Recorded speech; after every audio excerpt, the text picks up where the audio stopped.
Now, let's shift gears to a discussion that gets right to the heart of one of today's most pressing issues, equity and inclusion in the tech space. At Halcyon, we believe that technology has the power to be a great equalizer, and our EquityTech vertical is all about harnessing that power. From fintech to assistive tech and beyond, EquityTech empowers entrepreneurs to create solutions that address the wealth gap, education inequality, and barriers to accessibility, problems that affect millions globally. Later this month, Halcyon will welcome its first ever EquityTech cohort, a group of bold and brilliant innovators using tech to bridge these divides. Today's panel will focus on one of the biggest challenges we face, closing the wealth gap. Good morning, everyone. So good to see you all. Loving the energy in the building. And I couldn't be happier to be here to discuss a topic that's so near and dear to my own heart as the daughter of two parents who, made the tough decision to start their own businesses, and just watching them go through all the ups and downs and twists and turns of that. Hi, everyone. My name is Kerone Vatel. I'm a board member of Halcyon and also the head of community impact and investing at Capital One. We have been really deeply committed to thinking about ways to help to enable the small business and startup ecosystem, not only through capital, but also thinking about ways that our own employees can contribute their talents and their skill sets and their networks to helping that to grow. What was really interesting is we've been studying the small business ecosystem, specifically in Richmond, Virginia. And in a recent report, we found that Black and Hispanic small business owners got access to half the capital that their non-Black and Hispanic counterparts were able to get access to, all other things being equal, business revenue size, et cetera. So there's something here that I think we really have to dig into and try to understand. And so in today's panel, we really wanted to talk about ways that, investors, leaders can collaborate together to leverage our resources and our expertise to really help to close that equity gap and create a more just economy. It's hard to believe that it was only in 1974 that the Equal Credit Opportunity Act opened the door for everyone of every demographic in this country to be able to get access to credit and to tap into some of those private markets. And so 50 years later, here we are, we're still talking about this. And I think it's a great moment for us to think about how we accelerate towards that goal. I'm really thrilled to be joined by our esteemed panel. I'll let you all introduce yourselves. Abbey, do you want to start? Absolutely. Thanks a lot, Kerone. And I think if I go down memory lane a little bit, Kerone and I have known each other for close to 10 years now. I think we met in the halls of a different institution you're working at. I'm not going to mention. So it's good to see you. But how's everyone doing today? Well, look, I grew up in a Black church. So when I say how's everyone doing today, I got to get the energy, else we just pack our bags and leave. So how's everyone doing today? There we go. There we go. Now we're up. It's such a delight to be here today. I think Halcyon is doing a terrific work, particularly in this place. But every time myself and Samir have the opportunity to sort of introduce ourselves, it's bigger than what we do at Esusu. It's always about the why behind the mission and the vision. And I think, particularly for me, I grew up in the slums of Lagos, Nigeria, lost my dad at the age of 2, and I was raised by my mom and 2 very spirited sisters. And one thing my mom always believed in was just the power of education. She afforded my school fees to one of the finest high schools in Nigeria, and that's what led me to this sort of magical place called the United States of America. I came from 80-degree weather in Lagos to negative 22 degrees in Minnesota, which is a character building experience. And when I tell my New York and LA friends I like to go deer hunt and ice fish, they look at me crazy. But during that transition from Nigeria to America, something important happened. My mother and I did not have a credit score. We walked into one of the biggest financial institutions to borrow money, and we're turned away and had to go borrow money at over 400% interest rate from a predatory lender. My mother sold my dad's wedding ring. We borrowed money from church members, and that's how we got started in this great country. So really inspired by that experience and Samir's story, which you'll hear shortly, we started Esusu on 3 core premises. No matter where you come from, the color of your skin, and particularly your financial identity shouldn't determine where you end up in the wealthiest nation the world has ever seen. So as we think about equity, what we always think about is how do we create proximity to important solutions and give folks like us that have always been outside the box to create opportunities and economic solutions? Because when we do that, we believe the rising tide will lift all boats. So with that, I'll pass it over to Samir to introduce himself. Thanks a lot, Wemimo and Kerone. Great to be on this panel with you. Good morning, everyone. Good to see so many people here and be a part of this wonderful event alongside such a great group of panelists. By way of introduction, like Wemimo, the story with Esusu starts from my own family's journey immigrating to the United States of America from New Delhi, India. And like many immigrant families, we had one goal, and that was get to America. And you know what? Everything's going to be okay. And unfortunately, as some of you may know, it doesn't quite work like that. And so, when we arrived in this country, we were met with a rather rude awakening. My father was mugged on his first day here. We didn't have a place for shelter. The cheapest food available was a McDonald's hamburger, but we're vegetarian, so we couldn't even eat that. Those early experiences really set the tone for a lot of my childhood, where I watched my parents work miracles without a credit score and with limited financial resources, but still do everything they could possibly do to try to create that proverbial American dream for us. And the thought that I was left with was it shouldn't be so hard for people putting their best foot forward every day to have a fighting chance. And so inspired by that and Wemimo's story, which you just heard, we founded Esusu on those core premises that no matter where you come from, the color of your skin or your financial identity, it should never determine where you end up in life. And we started out with a very simple premise, which is the credit system today treats you like you're guilty until proven innocent, right? So it's like, hey, if I don't know anything about you, I'm just going to assume you're a bad credit risk. But why do we do that, right? And Wemimo and I saw an opportunity to build a credit system mired in our kind of thesis of justice capitalism, really turning that script on its head and giving people a fighting chance by using rental payment data as a proxy for people to build and establish their credit scores the same way that people do when they pay their mortgage today. And so that's a little bit about me and what we do here at Esusu. I'll pass it over to Precious to introduce herself. Thank you so much. I'm happy to be here with you all as well. My name is Precious Price. I am based out of Atlanta, Georgia, and I am the co-founder and CMO of Gather ADU. Speaking about the American dream a bit, right? When we think about the American dream, homeownership is really a pinnacle of that, at least when we think about it here in America. But unfortunately, those pieces around access, around know-how, around even access to capital for homeownership, there's some blockages there specifically for those communities that are disadvantaged, let's say. So that is one of the primary reasons that I started Gather ADU alongside my co-founder, Argy Avatisian. So what we do and how we came about. I went through the process of purchasing my first property in Atlanta, Georgia, about 5 years ago. And I realized just how much space was in my backyard that was not being used. Yet we are quite literally in the middle of a global housing epidemic, right? We can all agree on that, correct? Correct. And it just really made no sense. The hoops, the difficulty, the roadblocks that I experienced, not just with access to information in terms of how do I do something like this? I want to create housing in my community, right? It's not just a selfish, I just want rental income. No, I really want to add to the housing stock during a time period where so many urban communities desperately need it. And there were just so many roadblocks that I encountered. I ended up documenting that process. So many other homeowners tuned in. And that's when I realized it wasn't just an Atlanta issue. It's not just an LA issue. It's not just a New York City issue. This idea of homelessness, and even furthermore, just like this, the lack of stock on the market is an issue that so many cities are facing and so many homeowners are trying to get past. So what we do, we have a tech-enabled platform that really streamlines the process of getting to the point of building what's called an accessory dwelling unit.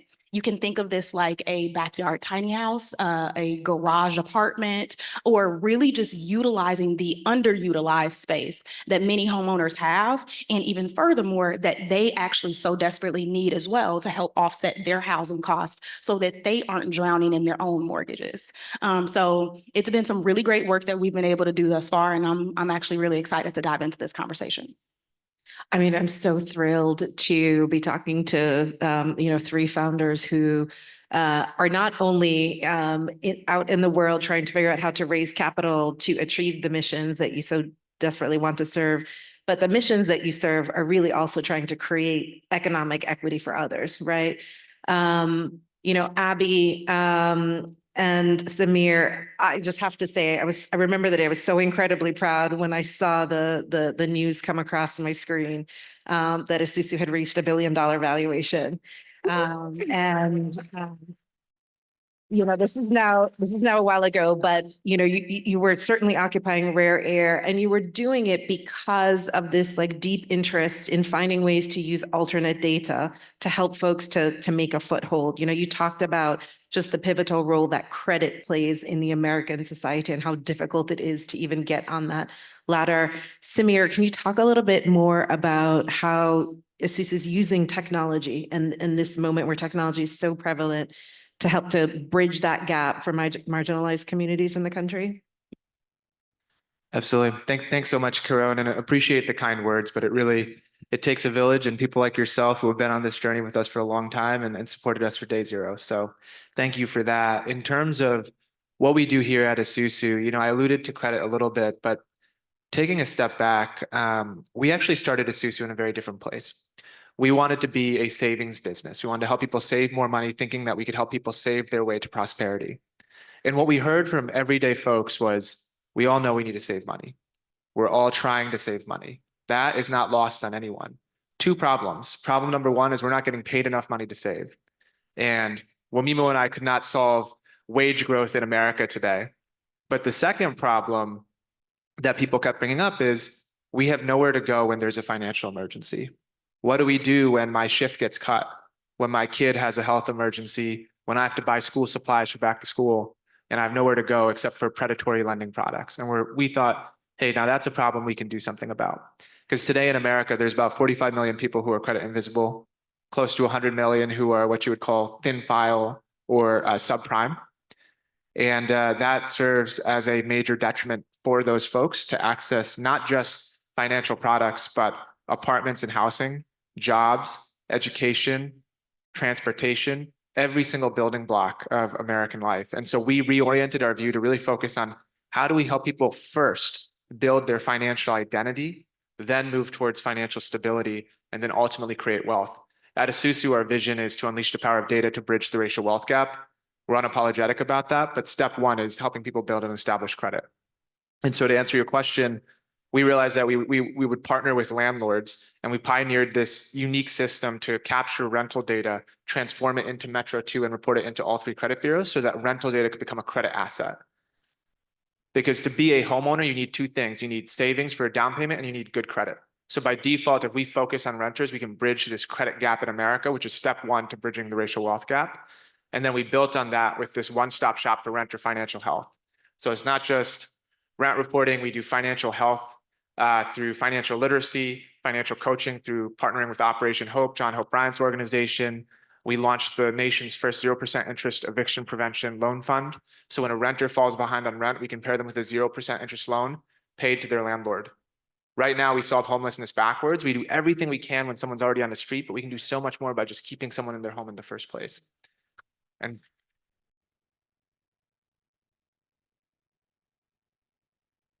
so that's real. Thank you so much. And that's really the foundation of what we strive to build here at Esusu. And to your point on, valuation and capital, our fundamental belief has always been that doing well and doing good isn't mutually exclusive, but our business and our impact has to be inextricably tied. When Esusu grows, that needs to be in the best interest of the everyday person in America.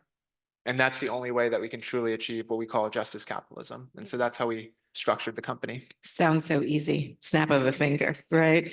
Can you just touch a little bit on some of the challenges that you saw while you were trying to scale? And then Wemimo, I'd love for you to talk about the process of raising capital and getting investors on board with this wild idea that there was commercial opportunity in trying to serve the needs of the underserved communities and trying to get folks into the financial ecosystem in a way that was accretive to sort of like future, financial wealth growth.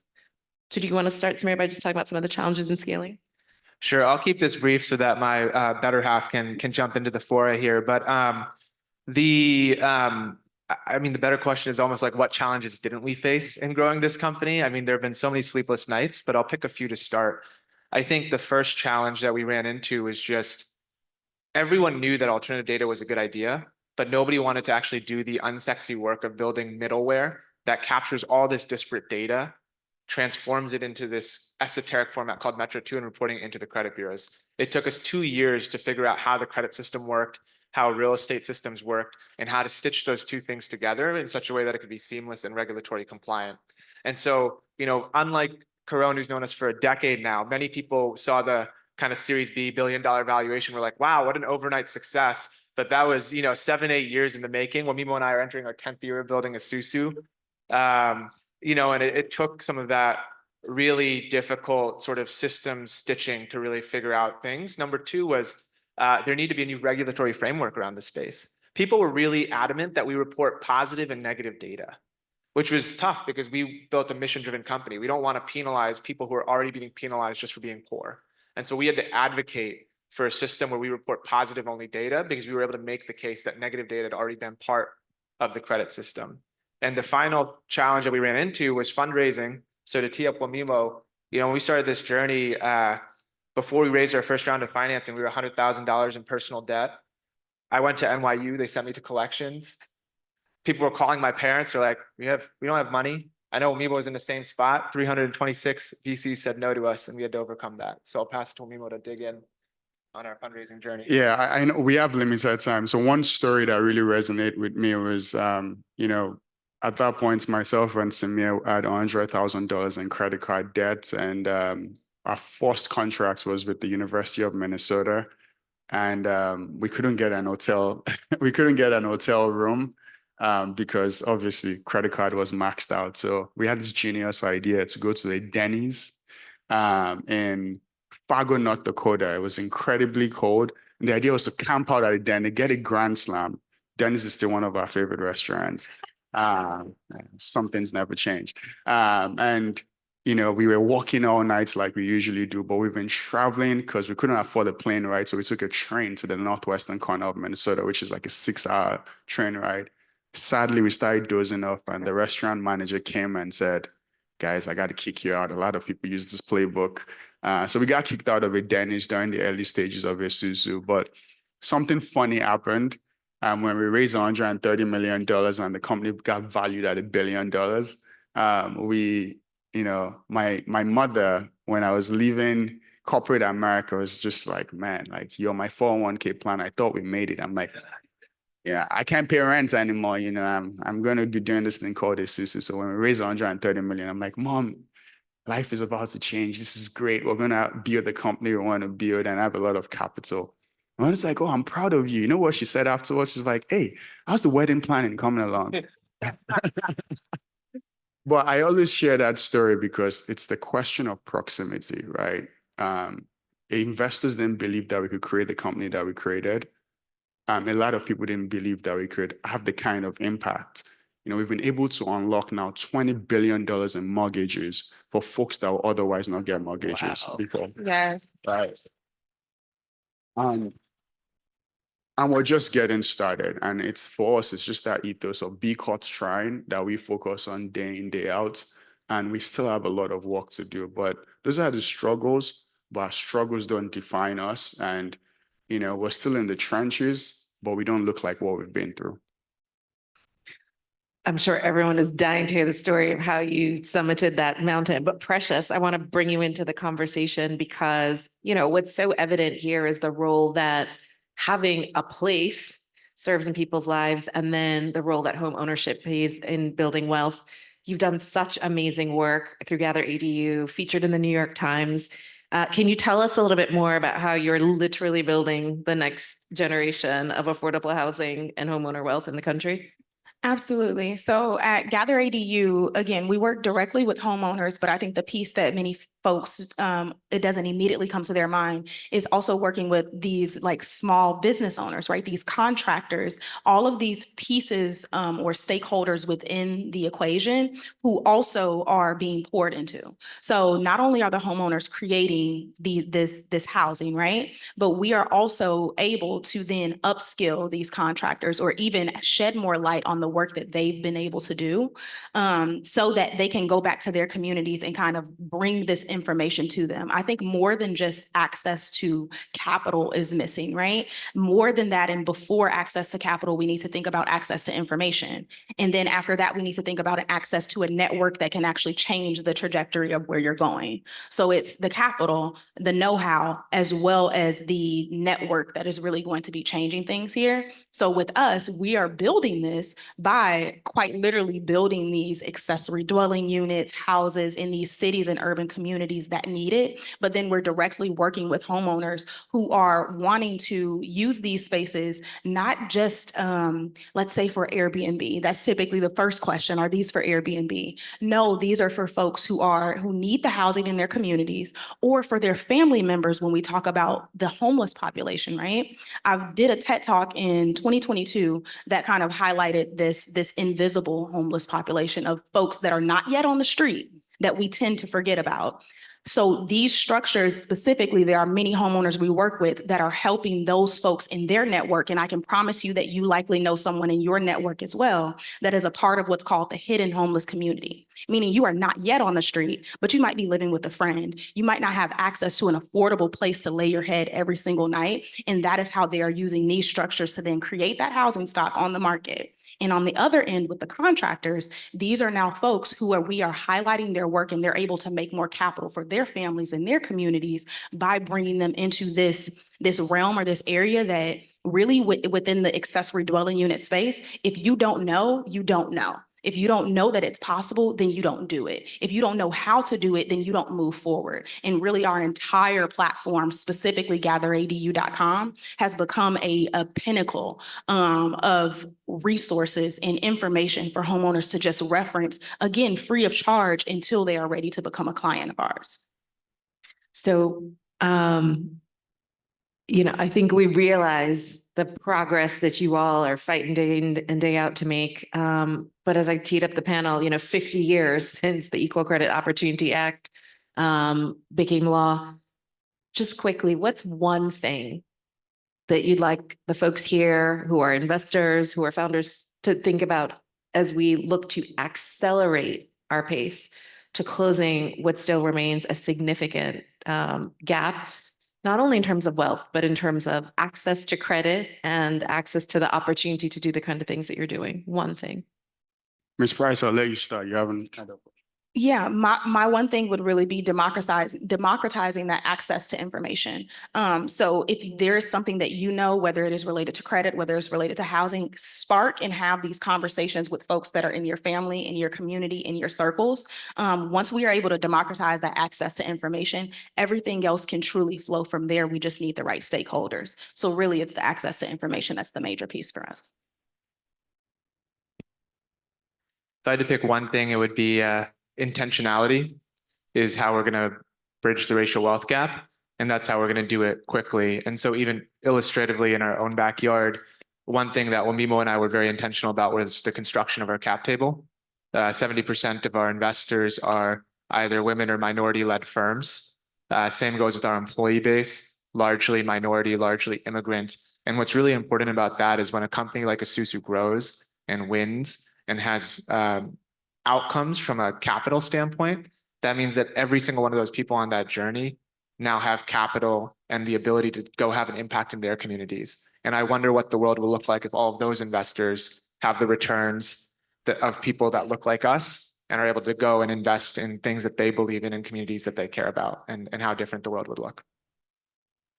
My response is really focused on math. Kerone was a math major at MIT way back. Chemical engineering.